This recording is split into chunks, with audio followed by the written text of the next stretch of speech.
Assalamualaikum warahmatullahi wabarakatuh. Perkenalkan, nama saya Penny Sulistioningsi, SDN Cengkareng Barat 04 Petang, calon guru penggerak 8 dari DKI Jakarta. Kali ini adalah tugas demonstrasi kontekstual modul 3.1.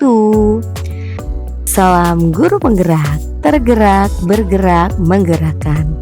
Perkenalkan, saya sebagai calon guru penggerak didampingi oleh pengajar praktik Ibu Suciati dan fasilitator saya Ibu Sri Suaptiningsih. Tujuan pembelajaran khusus kali ini, CGP dapat melakukan suatu analisis atas penerapan proses pengambilan keputusan berdasarkan pengetahuan yang telah dipelajarinya tentang berbagai paradigma, prinsip pengambilan dan pengujian keputusan di sekolah. Ini adalah panduan pertanyaan wawancara.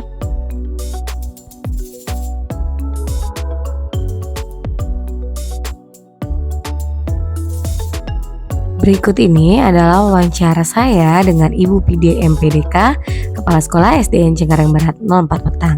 Selamat menyaksikan. Selamat siang Ibu PD. Siang, Bu Penny. Mohon maaf Ibu mengganggu waktu Ibu. Jadi di sini saya ada tugas calon guru penggerak 8 tentang bagaimana cara pengambilan keputusan oleh pemimpin di sekolah atau kepala sekolah Ibu. Mohon waktunya sebentar ya Bu. Iya. Apakah Ibu bersedia? Bersedia. Jadi gini Bu, ada beberapa pertanyaan yang akan saya ajukan kepada Ibu tentang bagaimana cara pengambilan keputusan.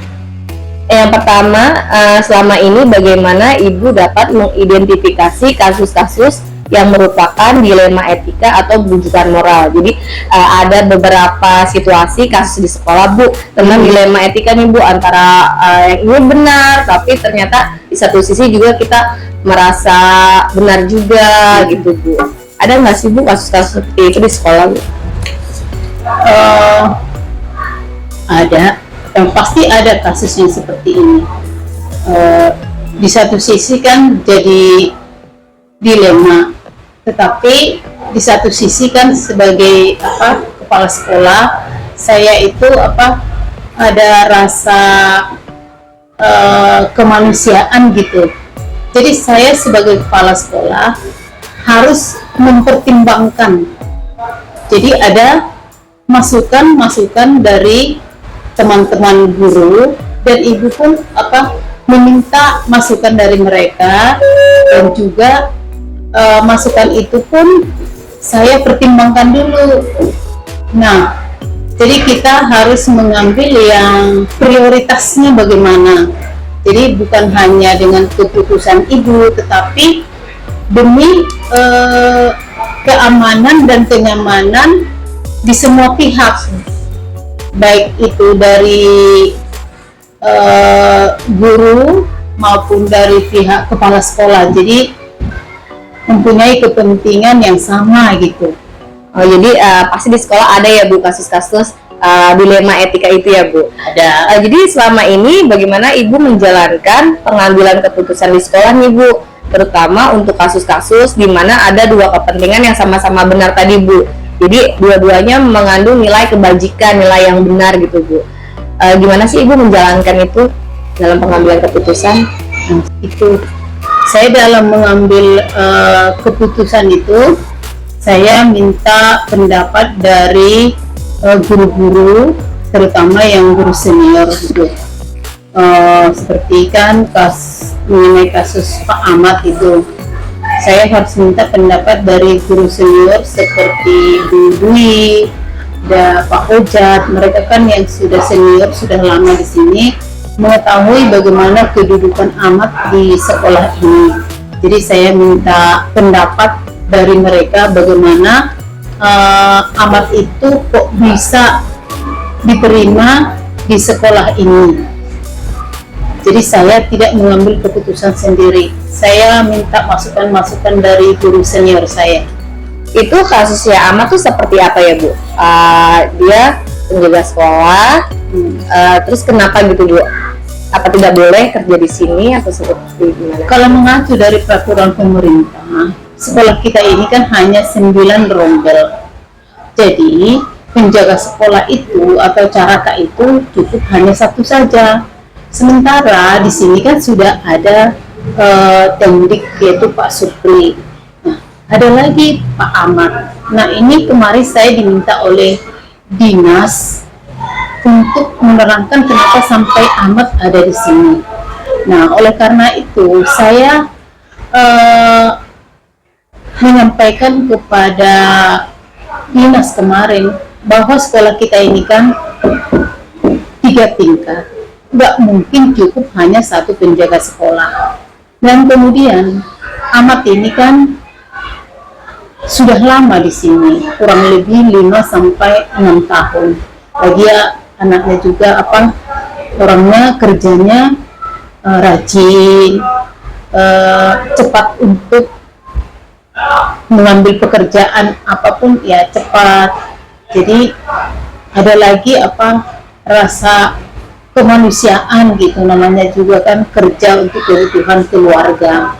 Jadi ya saya bertanggung jawablah untuk mendukung Ahmad itu supaya dia tetap bekerja di sini. Jadi kalau misalnya dari modul yang telah saya pelajari nih Bu, itu termasuk juga ke dalam 4 paradigma dilema etika, rasa keadilan melawan rasa kasihan gitu ya Bu? Iya benar-benar. Jadi keadilan untuk Ahmad juga, untuk sekolah juga, terbantu karena kita 3 lantai ya Bu? Iya. Nah itu tadi langkah-langkahnya atau prosedur seperti apa nih yang Ibu lakukan selama ini dalam menghadapi situasi seperti itu, Bu? Langkah-langkahnya apa saja sampai Ibu mengambil tindakan tetap Ahmad ada di sini, Bu? Langkah-langkah yang pertama saya panggil dulu guru seniornya seperti Bu Dwi dan Pak Ujat.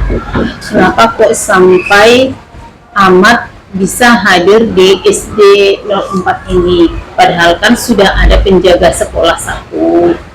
Nah jadi dikasih masukan bahwa di sekolah ini perlu ada 2 penjaga sekolah, karena itu tadi 1 orang nggak cukup, karena sekolah kita ini tadi kan 3 lantai. Jadi kalau 1 penjaga sekolah kan terlalu capek. Nah itu dia. Yang kedua juga berdasarkan masukan-masukan dari teman-teman guru bahwa Ahmad ini kan sudah lama di sini, sudah lebih 5-6 tahun. Jadi sebagai rasa kemanusiaan juga kan kita ya perlulah untuk mendukung Ahmad tetap bekerja di 04 ini, dan juga dia sudah masuk Dapodik. Nah kalau sudah masuk Dapodik kan nanti Ahmad ini diusahakan untuk bisa masuk KKI, jadi supaya dia tetap bekerja di sekolah kita ini. Jadi kasusnya sekarang Ahmad akhirnya bisa masuk Dapodik ya Bu ya? Nah setelah Ibu kesini atau sebelumnya gitu Bu?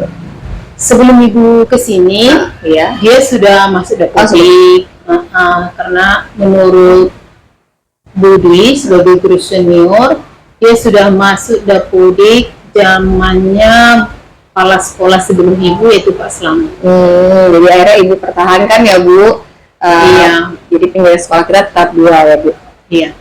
Jadi hal-hal apa saja yang selama ini Ibu anggap efektif nih Bu dalam pengambilan keputusan pada kasus-kasus dilema etika?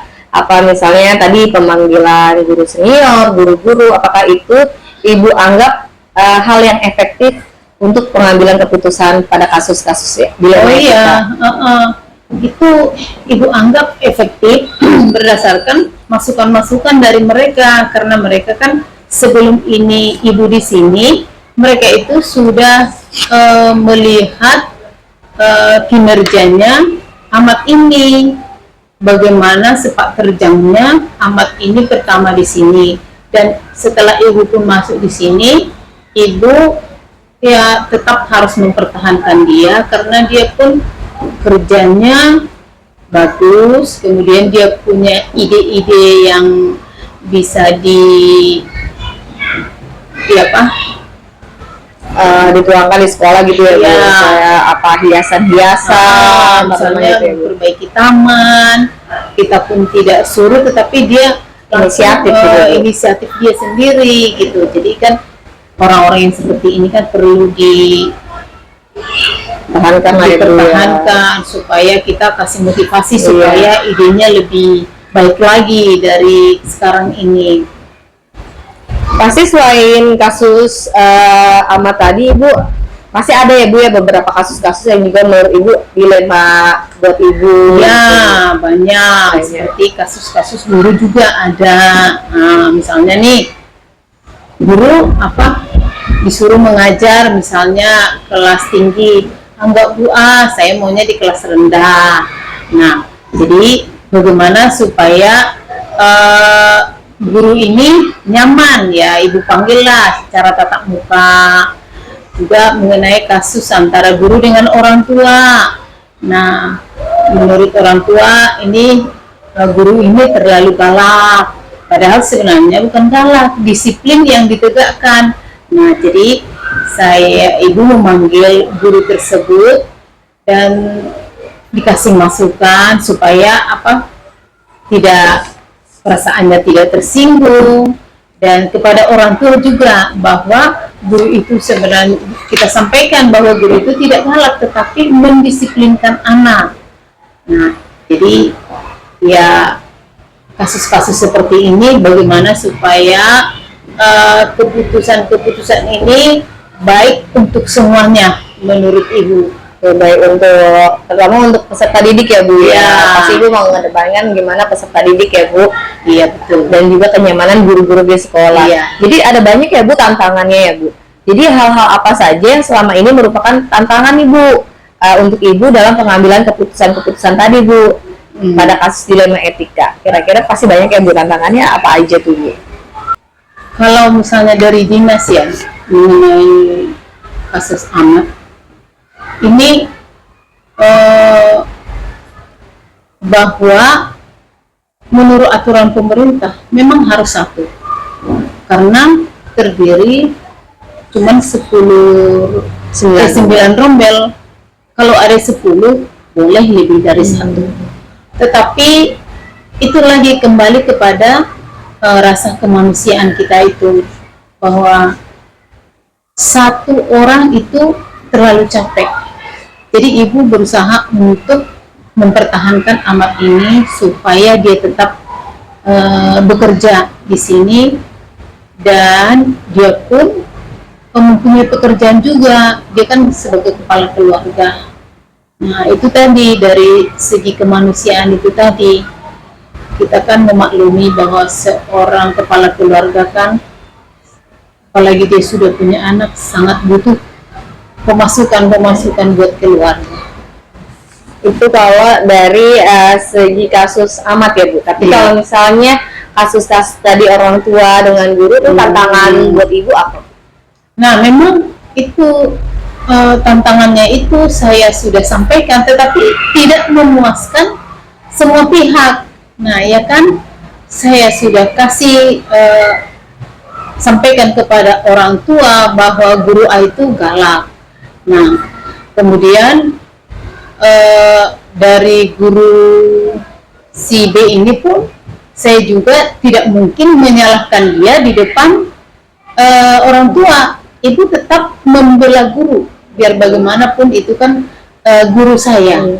Jadi saya berikan penyampaian bagaimana supaya menyenangkan antara orang tua dan juga guru, dan juga anak murid ya, dan juga anak murid, supaya semuanya di sekolah kita ini, di SD 04 ini, pembelajaran itu tetap berjalan dengan aman dan juga nyaman buat semuanya. Baik Ibu, jadi dalam kasus-kasus itu banyak tantangan ya, Bu, yang Ibu hadapi. Pasti, iya. Tapi pasti Ibu bisa menyelesaikannya ya, Bu, iya, tantangannya. Nah, dari kasus tadi, Bu, beberapa kasus itu ada nggak sih, Bu, tata cara atau jadwal tertentu buat Ibu dalam menyelesaikan kasus dilema etika ini? Apakah Ibu langsung menyelesaikan, Ibu, saat itu juga di tempat, atau Ibu mempunyai jadwal untuk menyelesaikannya? Bentuk dan prosedurnya seperti apa sih, Bu, yang dijalankan? Nah, kalau Ibu, kalau memang dia masalah yang urgent, itu Ibu selesaikan langsung di tempat. Tapi mengenai masalah seperti Ahmad, ada jadwal tertentu. Ibu panggil Ahmad itu, dan saya ingin mengetahui latar belakangnya kok bisa sampai di SD 04 ini, sama siapa dulu dia bertemu. Nah, bagaimana ceritanya kok bisa sampai di SD 04 ini ya, seperti itu. Dan juga mengenai kasus guru dan orang tua pun saya panggil, guru saya panggil. Nah, jadi orang tua pun yang bermasalah ibu panggil juga di kantor ini. Saya kasih masukan kepada mereka, saya kasih penjelasan kepada mereka, sehingga mereka dapat menerima keputusan-keputusan yang saya rasa itu cukup untuk memberikan masukan-masukan kepada guru dan juga kepada orang tua siswa dan juga kepada anak-anak. Jadi semuanya memang tidak semua merasa puas, tetapi itulah apa yang terbaik yang bisa saya sampaikan kepada mereka. Yang saya rasa keputusan ini yang terbaik. Gitu. Jadi tergantung kasusnya ya, Bu, ya. Kalau yang urgent sekali Ibu langsung menyelesaikan di tempat. Iya, betul. Tapi kalau masih bisa dikondisikan, Ibu atur dulu pada pihak-pihak tertentu, baru Ibu selesaikan ya, Bu. Jadi selama ini apakah ada seseorang atau faktor-faktor apa yang selama ini menurut Ibu mempermudah atau membantu Ibu dalam pengambilan keputusan dalam kasus-kasus dilema etika ini? Apakah ada seseorang atau faktor apa saja gitu, Bu, yang mempermudah Ibu? Kalau misalnya yang kalau melihat tergantung kasusnya. Kalau si Ahmad kan yang mempermudah saya itu mengambil keputusan, saya lihat dulu sepak terjangnya. Terus saya lihat dulu kinerjanya. Terus kemudian saya minta masukan-masukan dari guru-guru yang melihat kinerjanya si Ahmad ini juga. Jadi saya tidak bisa mengambil keputusan hanya keputusan saya sendiri. Pasti ada dari guru dan juga saya yang melihat dia sendiri, dan juga masukan-masukan dari guru-guru senior, termasuk juga komite. Termasuk juga komite. Mereka juga lihat kan, lihat si Ahmad kinerjanya ya bagus. Jadi mereka juga sebagai perwakilan dari orang tua yang mendukung supaya Ahmad tetap kerja di sini. Jadi banyak dukungan ya, Bu, ya, dari guru, dari guru senior, bahkan sampai komite orang tua juga Ibu beri pendapatnya ya, Bu, ya.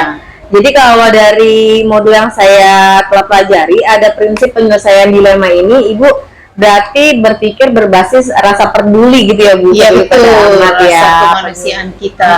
Jadi care based thinkingnya itu termasuk penyelesaian dilemanya. Nah, terakhir nih, Bu, dari semua hal yang sudah Ibu sampaikan, pembelajaran apa sih yang bisa Ibu petik dari pengalaman-pengalaman Ibu nih dalam pengambilan keputusan dilema etika ini? Di satu sisi memang jadi permasalahan juga buat kita, tapi untuk kebaikan bersama. Memang ini menurut aturan menjadi masalah juga, tetapi karena ada faktor kemanusiaan juga, jadi bagaimana untuk kebaikan bersama. Itu aja sih menurut Ibu. Terima kasih banyak ya, Bu, atas ilmu yang sudah Ibu sampaikan kepada saya. Jadi saya bisa menambah nih wawasan saya tentang pengambilan keputusan itu seperti apa. Jadi kita harus melibatkan banyak orang ya, Bu, bukan hanya kita sendiri. Walaupun Ibu sebagai kepala sekolah punya andil ya, Bu, dalam keputusan, tapi harus mengambil juga dari sisi lain ya, Bu. Iya, seperti masukan-masukan dari guru, dari komite, dari anak-anak, bagaimana supaya menyenangkan untuk semuanya dan sukses buat semuanya. Sukses untuk 04 ya, Bu, ya. Betul. Terima kasih banyak ya, Bu, waktu yang diberikan kepada saya untuk mengajukan beberapa pertanyaan nih untuk tugas saya. Terima kasih ya, Bu. Terima kasih, Bu Penny. Selamat siang, Ibu. Wawancara saya yang kedua bersama Ibu Widiarti SPD, Kepala SDN Cengkareng Barat 03 pagi. Assalamualaikum Bu Wid, bisa saya minta waktu sebentar untuk mewawancarai Ibu? Apakah Ibu bersedia? Waalaikumsalam, insya Allah bersedia. Baik Ibu, terima kasih ya Bu atas waktunya. Jadi ini adalah rangkaian tugas modul 3.1 Ibu di calon guru penggerak angkatan 8. Jadi ada beberapa pertanyaan yang akan saya tanyakan kepada Ibu. Selama Ibu menjadi kepala sekolah, bagaimana sih Ibu dapat mengidentifikasi kasus-kasus di sekolah, terutama yang merupakan dilema etika dan bujukan moral, Bu? Tentunya pasti ada kasus-kasus di sekolah ya, Bu? Saya sebisa mungkin akan menjawab dari pertanyaannya kan, yaitu dilema atau nilai-nilai yang nilai moral. Jadi kalau Ibu di dalam mengambil keputusan untuk misalnya suatu masalah di sekolah, Ibu mengutamakan pertama kita panggil dulu yang bersangkutan, terus kita bertanya dulu dengan guru senior, dengan teman-teman dekat mereka, apa permasalahannya. Lalu bagaimana Ibu menjalankan pengambilan keputusan di sekolah, Bu? Terutama untuk kasus-kasus di mana ada dua kepentingan yang sama-sama benar atau sama-sama mengandung nilai kebajikan. Misalnya nih Bu, ada guru yang sakit, tapi di peraturan tuh harus mewajibkan semua guru masuk, Bu. Kalau Ibu jangan menyelesaikannya, karena kan tadi yang satu sakit, yang satu pun harus masuk ya. Ibu ambil dulu, lihat dulu sakitnya tuh seberat apa penyakitnya. Jadi kalaupun misalnya kita nggak memungkinkan juga, satu kita ngikutin aturan, satu mengikuti kata hati katanya. Tapi tetap kalaupun misalnya nggak sakit ya kita nggak sakitnya nggak parah harus berbaring di rumah sakit ya kita mengutamakan aturan dulu. Kalaupun misalnya dia berbaring di rumah sakit dia tidak bisa mengajar misalnya, ya harus kita kasih utamakan yang sakit gitu. Jadi kalau Ibu nggak harus kaku yang harus ngikutin peraturan nih, kita lihat sikon si guru itu sakit. Nah iya Bu, terus kalau langkah-langkah atau prosedur seperti apa nih yang Ibu bisa lakukan ketika tadi kejadian guru yang sakit itu, Bu? Di rumah sakit itu guru itu ngirim foto, surat-surat yang dari rumah sakit. Biasanya itu kan nggak usah kita survei ke rumah sakit pun kita udah tahu lah kondisi mereka. Jadi mau nggak mau kita juga ambil bertanya dengan paling nggak wakil kepala sekolah, teman-teman yang senior, gimana untuk memutuskan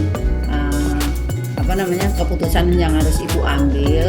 Tapi tetap nanti ujung-ujungnya Ibu yang memutus, nggak menutup kemungkinan dari pendapat A, pendapat B, pendapat C untuk memperkuat nanti dikala ada sidak, ada teguran dari pimpinan yang lebih tinggi lagi, Ibu sudah punya bukti-bukti yang konkret.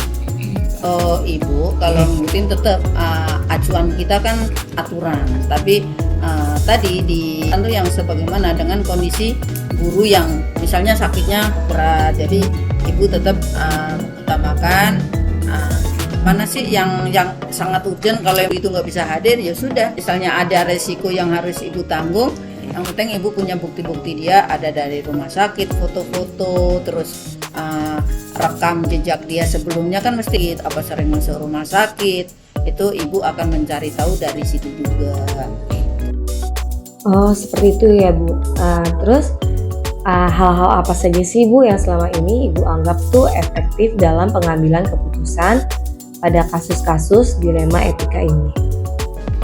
Saya biasanya dari pendekatan kita kekeluargaan dulu, gimana keadaan dia, gimana kenapa sering misalnya masuk rumah sakit apa emang dari faktor A sampai Z kita tanya, nanti kita ambil keputusannya yang keputusan pemerintah tidak melenceng, terus keputusan secara kekeluargaan juga kita harus punya empati juga guru kita yang memang dia benar-benar sakit, nggak berbohong pura-pura sakit. Kan kita kadang di satu sisi Ibu harus ngikutin aturan, di satu sisi Ibu harus oh iya ini kan kondisinya begini. Kalaupun kita omelin pun, kita kasih hukuman pun dia nggak bisa melaksanakan tugas.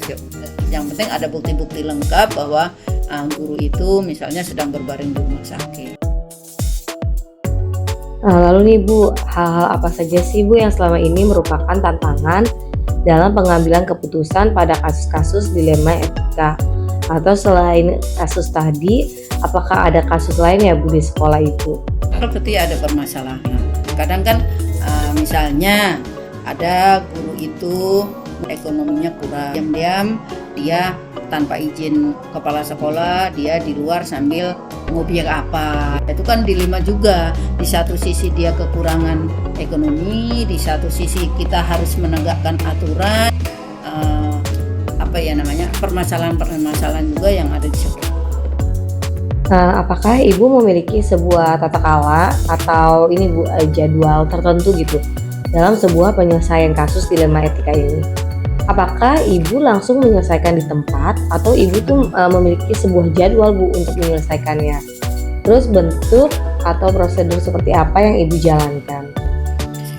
Kalau misalnya ada kayak begitu, kita nggak langsung menyelesaikan. Tadi kita tunggu biar reda dulu. Permasalahannya tuh apa? Nanti kita sambil nyari-nyari info dari itu tadi, wakil kepala sekolah atau pak guru senior atau teman dekatnya. Apa sih sebenarnya permasalahannya? Jadi nanti kita ambil ibaratnya kalau kita udah bertanya ke beberapa orang kan, oh ya ternyata masalahnya tuh ini, jalan keluarnya tuh harus begini. Jadi nggak pas ketika dia meledak-meledak kita kasih keputusan yang gini, enggak. Karena kan setiap manusia kan beda, dia mencerna, oh ini masalahnya ini, keadaannya begini. Terus kita nyari-nyari informasi dulu, nanti kita sambil musyawarah dengan guru senior, tapi tetap ujung keputusan. Oh jadi tetap ya Bu, keputusan berada di tangan Ibu. Nah tadi sebelum Ibu putuskan, Ibu juga diskusi dengan wakil kepala sekolah atau guru senior ya Bu. Adakah seorang atau faktor-faktor apa nih Bu yang selama ini mempermudah atau membantu Ibu dalam pengambilan keputusan dalam kasus-kasus dilema etika ini Bu? Kalau ada masalah begitu ya itu tadi, misalnya kita musyawarahkan, nanti setelah kita musyawarah di dalam forum rapat nanti kita jelaskan, jadi jangan sampai terulang yang kedua kalinya. Jadi sebelum kita floor ke umum rapat, biar di dalam forum tuh nggak kaget punya masalah itu. Jadi untuk bikin jera yang lainnya jangan sampai melakukan hal-hal yang kurang sopan atau kurang beretika atau dan yang lain.